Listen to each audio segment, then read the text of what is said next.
সুন্দর রাস্তার ডেকোরেশন। হরে কৃষ্ণা। আমরা এখন আছি দীঘা অন দ্য ওয়েতে। তো জগন্নাথকে দর্শন করার উদ্দেশ্যে আমরা বেরিয়েছি। দেখো কত সুন্দর করে রাস্তাকে ডেকোরেশন করা হয়েছে। এই হচ্ছে গিয়ে মেন এন্ট্রান্স মন্দিরের, যেখানে আছে গরু স্তম্ভ। এগুলো হলো সাইডটা মন্দিরের। এবার আমরা আস্তে আস্তে মন্দিরের দিকে প্রবেশ করব। এই মন্দিরটা অনেকটাই পুরীর মন্দিরের মতন করে করা হয়েছে। পুরীর মন্দিরে যেরকম ঢুকতেই বাইরে একটা জগন্নাথের বিগ্রহ পড়ে, এখানেও সেরকম করা হয়েছে। এটা হচ্ছে কি ভেতরের ডেকোরেশন, কত সুন্দর করে লাইটিং দিয়ে, পিলার দিয়ে, সুন্দর সুন্দর পাথর দিয়ে, টাইলস দিয়ে, ফলস সিলিং দিয়ে কাজ করা হয়েছে। তোমরা দেখতেই পাচ্ছ যে কত সুন্দর করে ডেকোরেশন করা হয়েছে আর কত ভক্ত দর্শনার্থীদের সমাগম।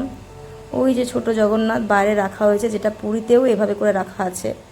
ঢোকার আগে একটা জগন্নাথের, ঠিক এখানেও রাখা আছে জগন্নাথের বিগ্রহ। এবার আমরা এসে যাবো বাইরের সাইড সিনে।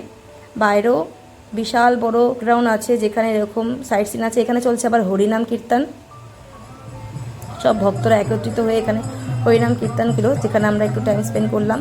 সব মিলিয়ে মন্দির খুব সুন্দর এবং জগন্নাথের বিগ্রহগণও খুব সুন্দর, খুব সুন্দর দর্শন হয়েছে এবং সবাই ভগবানের আনলিমিটেড কৃপা পেয়েছে। হরে কৃষ্ণ। জয় জগন্নাথ বলরাম সুভদ্রা মাইয়া কি জয়।